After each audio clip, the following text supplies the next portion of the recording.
Hello दोस्तों, स्वागत है आप सभी का आपके अपने चैनल बेसिक नॉलेज में। तो कैसे हैं आप लोग? आशा करते हैं सबसे मस्त है, स्वस्थ है, पढ़ाई बहुत ही जबरदस्त सक्सेस करे। जी हाँ दोस्तों, आप लोगों का एडमिट कार्ड भी आ चुका है दोस्तों, और एग्जाम की तैयारी में आप लोग लग भी चुके हैं मैक्सिमम विद्यार्थी। दोस्तों आज हम लोग इस वीडियो में देखने वाले हैं सोशल साइंस का, जो कि आप लोग का पहला दिन एग्जाम है 20 तारीख को। जी हाँ दोस्तों, 20 मार्च को आप लोग सोशल साइंस के एग्जाम के साथ आप लोग एग्जाम की शुरुआत होने वाला है। उसी का टॉप 30 क्वेश्चंस आज हम लोग देखने वाले हैं। चलिए शुरू करते हैं इस वीडियो को। बहुत ही महत्वपूर्ण क्वेश्चन जो 30 सवाल में देखने वाला हूं अभी, ये आप लोग एग्जाम में कई बार पूछा गया है, रिपीटेड क्वेश्चंस है और इस बार भी पूछने की प्रबल संभावना है। 30 क्वेश्चन में से कुछ क्वेश्चन आप लोग एग्जाम में जरूर पूछे जाएंगे, तो वीडियो को देखिए और इसका लाभ उठाइए, ठीक है। और चैनल को सब्सक्राइब कर लीजिए, हर एक दोस्तों को जरूर शेयर कर लीजिए इसी प्रकार की वीडियो पाने के लिए और अपने एग्जाम की तैयारी ताबड़तोड़ तरीके से करने के लिए। चलिए दोस्तों, हम लोग सवालों की तरफ चलते हैं, देखते हैं क्या क्या सवाल है जो आप लोग एग्जाम के लिए में डायरेक्ट भिड़ेगा। देखिए, सोशल साइंस टॉप 30 क्वेश्चंस। पहला सवाल है आप लोगों के लिए कि मारियान किस देश की राष्ट्रवाद की प्रतीक थी। दोस्तों मारियान जो थी वो फ्रांस देश जो है, फ्रांस की राष्ट्रवाद की प्रतीक थी, ठीक है। जैसे हम लोग का भारत में क्या भारत माता को पूजते हैं, उस प्रकार फ्रांस में क्या मारियान उस प्रकार से फेमस था, ठीक है। तो मारियान किस देश के राष्ट्रवाद की प्रतीक थी? तो फ्रांस की। नेक्स्ट क्वेश्चन, यह कथन किसका है कि जब फ्रांस छिकता है तो बाकी यूरोप को सर्दी जुकाम हो जाता है? भाई साहब, अब इस सर्दी जुकाम वाला चीज क्या है? मतलब अगर फ्रांस में कुछ भी होता है तो बाकी यूरोप में हलचल हो जाता है, ठीक है। तो इसका सही उत्तर क्या हो जाएगा? मेटरनिक। ये किसका कथन किसका था? मेटरनिक का। अगला सवाल, वियना संधि कब हुई थी? मोस्ट इंपॉर्टेंट क्वेश्चन, कई बार पूछा गया है।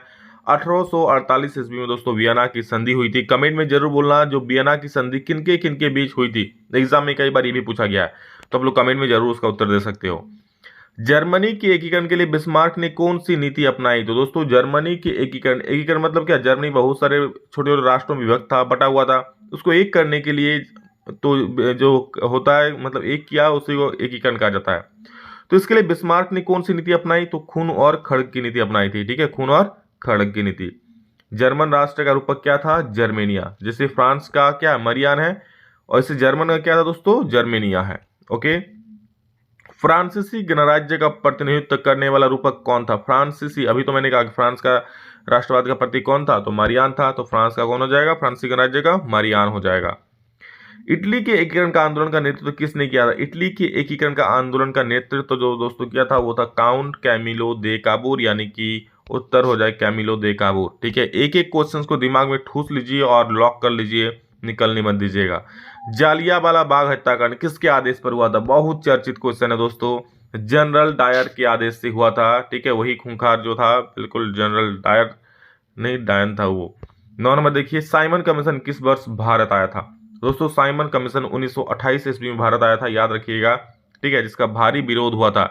और साइमन कमीशन किस लिए भारत आया था? तो भारतीय संविधान मतलब भारत में नया संविधान बनाने के लिए, यहाँ पर उसी बात पर चर्चा करने के लिए, ठीक है। तो साइमन कमीशन का जोरदार भारत में विरोध हुआ था।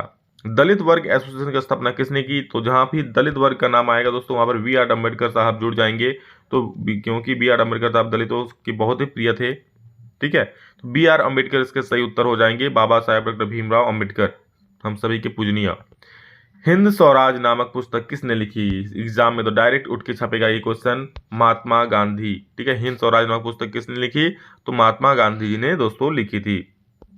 अगला सवाल हम लोग का है, करो या मरो का नारा किसने दिया था? ये तो दोस्तों बच्चा बच्चा बोलेगा। जी हाँ दोस्तों, महात्मा गांधी जी ने ये नारा दिया था लास्ट में, जब कोई उपाय नहीं हो रहा था, अंग्रेज छोड़ के नहीं जा रहे थे, तो बोल दिया करो या मरो, डू और डाई, ठीक है, किन भारतीय लोगों को।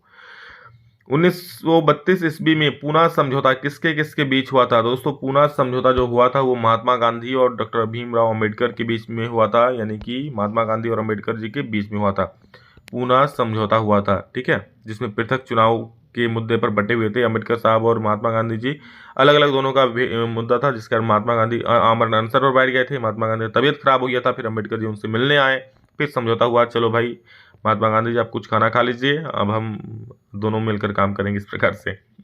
भारतीय राष्ट्रीय कांग्रेस की स्थापना किस वर्ष हुई थी? तो 1885। जी हाँ, नोट द ईयर, 1885 में हुआ था भारतीय राष्ट्रीय कांग्रेस की स्थापना। प्रथम विश्व युद्ध कब आरंभ हुआ? तो दोस्तों प्रथम विश्व युद्ध हुआ था 1914 का आरंभ हुआ था। 1914 से कब तक चला था? 1918 तक चला था प्रथम विश्व युद्ध, ठीक है।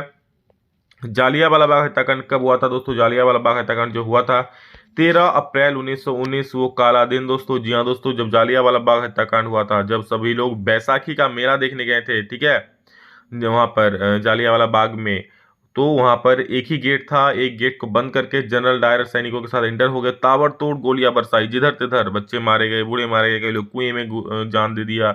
इस प्रकार से बहुत ही मतलब नृशंस घटना हुई थी वहां पर।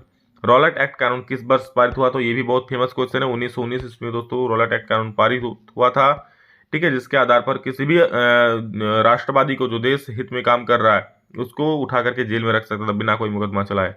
गांधी जी ने चंपारण सत्याग्रह कब शुरू किया था? दोस्तों ये शुरू किया था 1916 ईस्वी में। चंपारण सत्याग्रह शुरू किया था कौन? गांधी जी ने, ठीक है, 1916 ईस्वी में। बिना मुकदमा चलाए जेल में बंद रखने का प्रस्ताव किस एक्ट में था? अभी मैंने कहा रॉलेट एक्ट में था। कौन सा act? Rowlatt act. Okay. And अगला सवाल है, चौरी चौरा के हिंसात्मक घटना के बाद गांधी जी ने किस आंदोलन को वापस ले लिया? चौरी चौरा के दोस्तों हिंसात्मक घटना के बाद गांधी जी ने असहयोग आंदोलन को वापस ले लिया, ठीक है। चौरी चौरा के हिंसात्मक घटना के बाद गांधी जी ने असहयोग आंदोलन को वापस ले लिया था। ओके। नेक्स्ट क्वेश्चन देखिए, क्या महात्मा गांधी दक्षिण अफ्रीका से भारत कब लौटे? तो दोस्तों महात्मा गांधी जी दक्षिण अफ्रीका से 1915 ईस्वी में भारत लौटे थे, ठीक है। कब? तो 1915 ईस्वी में महात्मा गांधी जी भारत आए थे।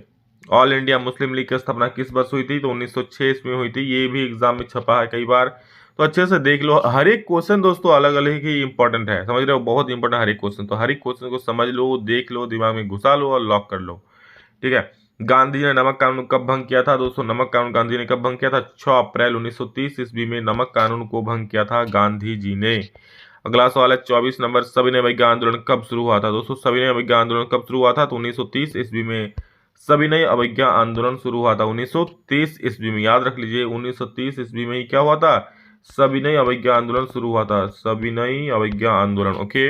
अगला सवाल है, इंग्लैंड कपास का आयात मुख्य रूप से कहां से करता था? बहुत महत्वपूर्ण सवाल। तो इंग्लैंड दोस्तों भारत से ही कच्चा कपास का आयात करता था, ठीक है।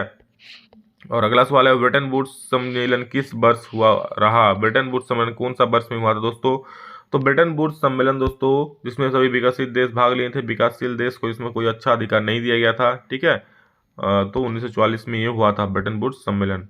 नेक्स्ट क्वेश्चन, अंतर्राष्ट्रीय मुद्रा कोष यानी कि IMF यानी कि इंटरनेशनल मॉनेटरी फंड की स्थापना किस सम्मेलन में हुआ था? दोस्तों इसी सम्मेलन में हुआ था, ब्रिटेन वुड्स सम्मेलन में ही हुआ था। अंतर्राष्ट्रीय मुद्रा कोष यानी कि IMF इंटरनेशनल मॉनेटरी फंड की स्थापना, ठीक है, जिसके आधार पर विकसित देशों को लोन दिया जाता था। अगर कोई देश कर्ज में डूबता तो उसका सहारा दिया जाता था उसको, ठीक है, उससे लोन लेकर। अमेरिका महाद्वीप की खोज किसने की थी? तो क्रिस्टोफर कोलंबस ने अमेरिका महाद्वीप की खोज की थी, ठीक है। और भारत का खोज किसने किया था? आप लोग कमेंट में जरूर बोलना कि भारत का खोज किसने किया। देखते हैं कितने सारे विद्यार्थी को पता चल रहा है भारत का खोज किसने किया था। ब्रिटेन वुड्स व्यवस्था का ज्यादा लाभ किन देशों को मिला? अभी मैंने कहा कि वहां पर विकसशील देशों को कोई ज्यादा लाभ नहीं मिला था, विकसित देशों को ही वहां पर लाभ दिया गया था। यहाँ इसलिए आंसर क्या हो जाए? विकसित देशों को ज्यादा लाभ मिला था। और अंतिम सवाल दोस्तों, आप लोग डेली खाते हो, जी हाँ, आलू। आलू अकाल किस देश में हुआ था? तो याद रख लीजिए आयरलैंड। जी हाँ दोस्तों, आप सोचोगे सर आलू अकाल भी हुआ था क्या? जी हाँ, आयरलैंड में हुआ था आलू अकाल। तो फेमस है आयरलैंड से आ और आ से आलू, याद रख लीजिएगा। आयरलैंड में दोस्तों हुआ था कौन सा अकाल? आलू अकाल हुआ था आयरलैंड में, ठीक है। तो ये 30 जो महत्वपूर्ण क्वेश्चन दोस्तों आप लोगों को मैंने अभी बताया, इसको जरूर अच्छे से याद करिए। 30 मोस्ट VVI क्वेश्चन है, ठीक है। और इसी प्रकार के और आप लोगों के सवाल आने के लिए, देखने के लिए चैनल को सब्सक्राइब कर लीजिए और प्रत्येक दोस्तों को, जितने से आपके दोस्त है हर एक ग्रुप में, सभी को शेयर कर दीजिए। और अभी तक मुझसे इंस्टाग्राम में नहीं जुड़े दोस्तों तो डिस्क्रिप्शन में उसका लिंक दिया है, जल्दी से ज्वाइन हो जाइए, ठीक है। एक एक क्वेश्चन को देखिए, एक एक क्वेश्चन अपने आप में सवाल शेयर है। चलिए दोस्तों, love you all, thank you all of you, इतना ही। फिर मिलेंगे नेक्स्ट वीडियो में जल्दी, तब तक के लिए जय हिंद, वंदे मातरम।